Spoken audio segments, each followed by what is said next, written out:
Just now, about a month into fall practice, just what's the outfield situation and competition look like?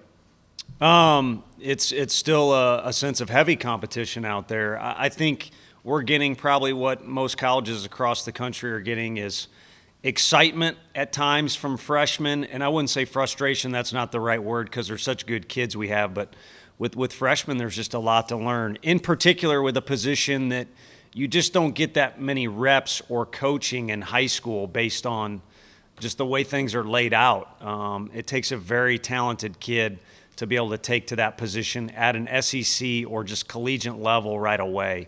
But those guys have shown moments of brilliance, and they've also shown moments of needing improvement or just youth, natural youth. But the other guys, I don't know what somebody said to Mr. Booker, but he has turned it on the last couple weeks and is being who, honestly, he should be and could get even better. Christian Scott has an injury that'll keep him out, just kind of precautionary for the next few weeks. So his fall was really good, but it's done. And then Griffin Merritt's experience certainly shows out there.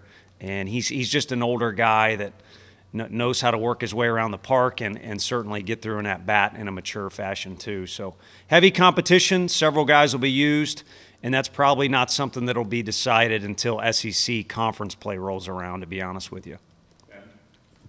With Christian Moore and Blake Burke, everybody talks about their bat and the home runs and whatnot, but where are they at defensively? And then as a team, where do you feel like your team is defensively as well? Yeah, I think Blake has learned a lot from Luke, just kind of being that duo over there. And now it's kind of fun to see Blake be that guy for other players. Like Hunter Ensley's played a lot of first base, as you've seen, and he's been an outfielder his whole life. Some infield, but certainly not first base. So Blake is now kind of Luke as it relates to mentoring the other players over at first base. And I think when you can do that, I know certain coaches ask their kids to work camps. When you can coach something, that means you know it, or at least provide some sort of instruction. So I think he just knows the position better. But if you look at his skill set as far as actions at first base, he's got as good actions as you could ever ask for somebody over there, and of course is a big target. And then Simo won't like me saying this, but he is night and day. I mean, I've joked about it with players in the dugout, how much better he is than he was when he first got here defensively. A lot of it is just his movements are better. You see how he looks physically in the uniform. So a lot of work these kids do in the weight room with a guy as special as Q translates into stuff that people might give credit to the coaches. Man, his swing looks better or his mechanics look better. But I think a lot of what he's doing stems from that, but also just a ton of reps. The guys up in the Cape said he was always eager to get repetitions there. So those two, I think, are well-rounded players, offensively and defensively. Mike, Eric, and Wes. Yep. Obviously, there's been a lot of attention on Chase Dolander this fall. How have you seen him just handle the volume of scouts, the volume of attention, everything that goes with the attention around potentially being a number one pick? It's been good. I had a conversation. Hooker's been unbelievable on the field with how he plays and what he can do with his arm and his legs, but he's got a presence to him and a composure. It's almost like, hey, now that they're ranked number one, he seems like to be the perfect guy to put that on my shoulders and I'll take care of it. And kind of that maturity is going to be needed from a guy like Chase that's going to have all this stuff written about him and all the potential opportunities. And I don't know that he's gotten to that status, but he's got a calm about him. Naturally, just his background and his family comes from such good people, but he seems to be embracing it a little bit more. I think he was a little bright-eyed last year at the beginning of the year, if I could speak for him. But when you have to pitch in Hoover, against LSU and pitch in a regional, super regional, and some of the other things that he did for us, I think you kind of start to get used to it. And I don't think nerves will ever go away, and you're certainly going to have thoughts about what about this? Where's my future? What can happen on draft day and stuff like that. But he seems to kind of have that composure you want a leader to have, and hopefully that continues to grow, just as he's kind of developed in a bunch of other areas. At this point in the fall, kind of what's your plan in terms of the arms heading into Sunday? Sunday will be a day where some guys get multiple innings as opposed to when we played Wake Forest, we tried to give, we executed it too, 18 or 19 different guys we wanted to use And this will be a smaller amount of guys. A few guys will get multiple innings, but we're also trying to decide how do we want to treat our Fall World Series on the back end, which will start the Thursday after that. So that might subtract some action from some guys as well. So Doe will start. He'll get a couple innings. A couple guys, again, precautionary, have gotten work in with us this fall, but we've kind of slowed them. So they might be removed from the equation. So a big thing is for us to put our best foot forward in front of that huge crowd and really try and win that game, to be honest with you, that leads things off. And then we'll see kind of what's left over, what needs to be done in that second game. But some of those guys need to be given another opportunity on a kind of a heightened stage that are younger arms and see what they can do. Tony, obviously last year for Logan Chambers didn't go the way I'm sure he wanted it to go or the way y'all wanted it to go for him. But just looking at the numbers this summer and some things that have emerged this fall, it seems like everything since then has been pretty good. What's changed for him? Is it opportunity or comfort? Or Yeah, the phrase I always try and scare our players a little bit with is getting pinched out. And by that I mean, whether that's a proper phrase, they're good enough to play, but they might get squeezed out because other guys perform well and their opportunities get limited. And his whole career, I mean, high school, he went to a tremendous high school, went to one of the better junior colleges in the country. Last fall with us, this fall, summer, he's always done great. And for us, he just couldn't get it rolling last year, but I also feel, to be fair, he never had the proper sample size that was out there. And we were so athletic in the outfield. Defense was something that maybe was the cause of him getting, quote-unquote, pinched out. But I feel like hitting is something he's always worked at. He's always understood it. He takes pride in it, and he's always had success. And now he is a little bit more adept to playing defense really at any spot we want to put him at. So I expect him not just to contribute offensively, but defensively. And then also now he's got enough kind of stock in the company that I think he's got a leadership role with our group too. Tony, what are some things you can tell us about Maui Auna and how he has developed since he's been on campus? Yeah, I think Maui, and then anyone that kind of deals with that transfer portal thing gets a little bit of culture shock, because even if they were only at a school for 1 year, and of course in his case it was 2 years, there's no right or wrong way to do things, but everybody does things their own way. So you get used to how Coach Q's workouts are. Maybe what's one or two different things we do infield-wise, which I don't even know that we have. Just throwing out different examples that could be there. And then just integrating with your teammates. And I think he and Simo, when they've been kind of the combo, which they're probably the leaders in the clubhouse up the middle, they've taken to each other nicely. He's certainly got familiar with everything else to do with the program, and he's a really likable kid. The few kids I've had a good fortune of coaching from Hawaii there's a few things you could list that are similar traits, and they're all likable. But I do think the offseason will be huge for him. He's already put on, I want to say 7 or 8 pounds, but those of you that have come to scrimmages see he's still got a frame that can easily take more weight and probably needs to, especially to withstand, a taxing season. We want to play, into June, and the kid's really gifted. He can kind of. Coach Anderson says it's a flick that he sees that most guys he's coached have never had, and Coach A's coached more big league shortstops than I have, and it's a pretty special talent on defense, but he can do a lot of other things too. And I think the more he integrates himself into the program, and again, I'm not telling you ours is better or worse than anybody, but kind of the way we do things, he'll start to become a leader too. Where has Wyatt Evans improved most this offseason, and just how would you assess his fall?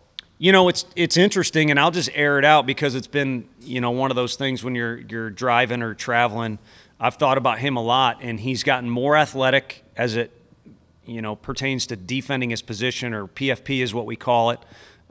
Maui, I'll throw him under the bus. He didn't know what PFP was, by the way. I think everybody in here probably knows that. Pitcher's fielding practice, but he's gotten a lot better at that. I don't know that we could really trust him in a key situation last year to defend his position. We can do that now. It sounds like a simple box to check, but it's not as simple as it does sound.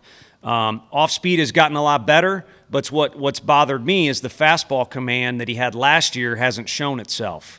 And that's understandable. That can kind of happen when you start mixing more.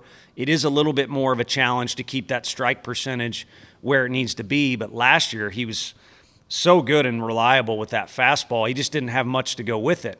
Now he seems to have a full arsenal, and he kind of showed it against Florida in the SEC tournament last year. So just finding that balance of everything that he does have in his arsenal is key. And the kid, I don't know if he's ever used a razor, it's because he's jealous of his teammates. He should be a freshman age-wise. So there's a lot of time in front of him. And his runway for his career, because he's so big and left-handed and a hard worker and he's not scared, it's long. So it'll be fun to watch him as he progresses. This time, a couple years ago, Jake Fitzgibbons was a guy you were talking about a lot and hasn't really maybe done what he could have done the past couple of years, but looks like he's put it together now. Is that the case, and what's different about maybe his confidence on the mound right now? Yeah, and Q's earning a salary because I keep bringing his name up here, but it's an organic fashion. It's the perfect answer for your question. When he was younger, he had kind of an immature body, not physically as strong as it is now, but he had this cannon attached to his shoulder because he's always had a lot of arm speed and velocity that comes with it. But now he was running on the track the other day, so there's a good amount of distance, and we're sitting by home plate. We were like, look at how much thicker he looks out there right now compared to what he was when he was a freshman. So I think that strength and just all the things that those guys do in there has given him more body control and therefore kind of control of that big arm that he has. Because he not only, whatever the velo says it is, it's good, it's high-level velocity, but the ball also jumps out of his hand. So I think his body control has allowed him to command that. His off-speed has gotten better. And last year he hit a little bit of a roadblock with an injury too. So just bouncing around, I'd say where we're at today is you got a kid that knows the program. He thinks his time is now. I mean, you can call it the Trey Lipscomb theory from now on at our program. You can see he thinks his time is now, and he is attacking hitters. And he's doing it with really good stuff that he now kind of has reined in as opposed to it scattering all over the place on him. So he deserves it. I mean, having to sit there last year was frustrating for him, I know. And he was kind of knocking on the door of being an added arm for us in key situations last year. And, sometimes when those guys sit there, just like Joyce, not only do they get time to recover, work on weaknesses, but you learn the game a little bit, sitting there and watching, and you grow up a little bit. So I think he's got a lot of things going for him right now. His last outing was exciting, but temper that excitement, big boy, if he's hearing this. He's still a young kid, too, that's learning to, again, rein in that stuff and utilize it as best as he can.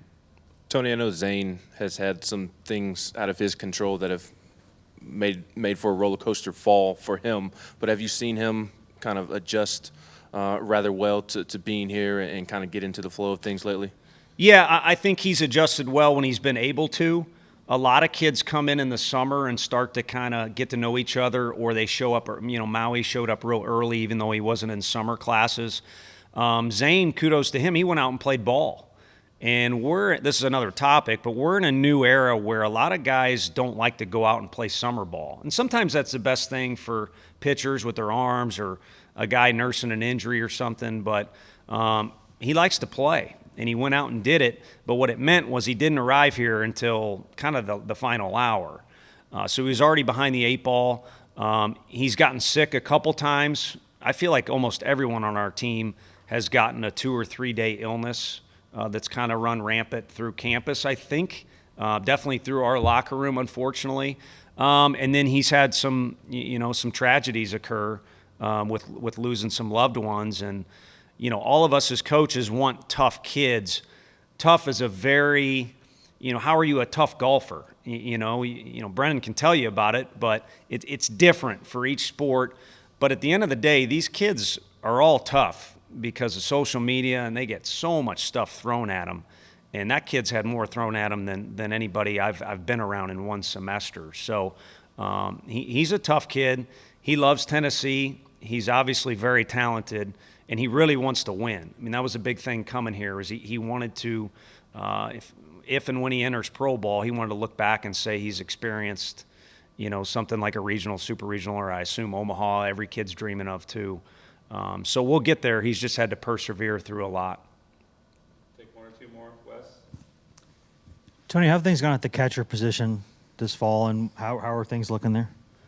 Yeah, it was a weird week.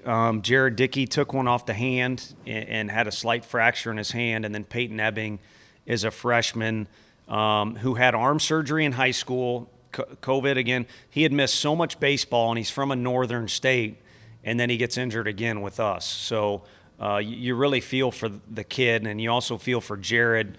Jared teared up after that happened, and I think a lot of that was residual from last year. I know he always has a smile on his face, but he was so frustrated last year with that foot injury, keeping him out of the mix for most of our trail run or end of the season there. So those two guys have been out. Cal Stark, a newcomer, a local guy who went to junior college in Texas, has been really good for us at the plate, developing as a catcher.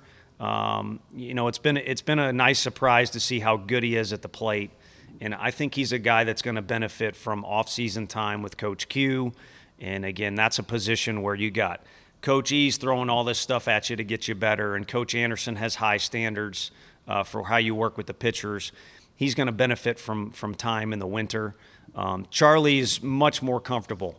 And Charlie's never going to strut around. He's too good of a kid and too humble, but he does exude more confidence when he's out there on the field and playing looser and has a much greater understanding of things, obviously, than he did as a freshman. So he looks good. And then Ryan Miller, I'll tell you what, Ryan Miller probably moves around as athletically as any kid when Q's doing speed work or we're doing base running. He's got as much power as anybody we have, and he's getting better at that position too. And he's able to, fill a DH spot on a scrimmage day or play in the outfield, third base, first base. But right now we need him behind the plate because we are missing two guys. So it's been interesting. There's good options, and it's probably another one of those things that'll come down to the wire who we want to start, 2 out of the 3 games opening day weekend. Last question to Ben.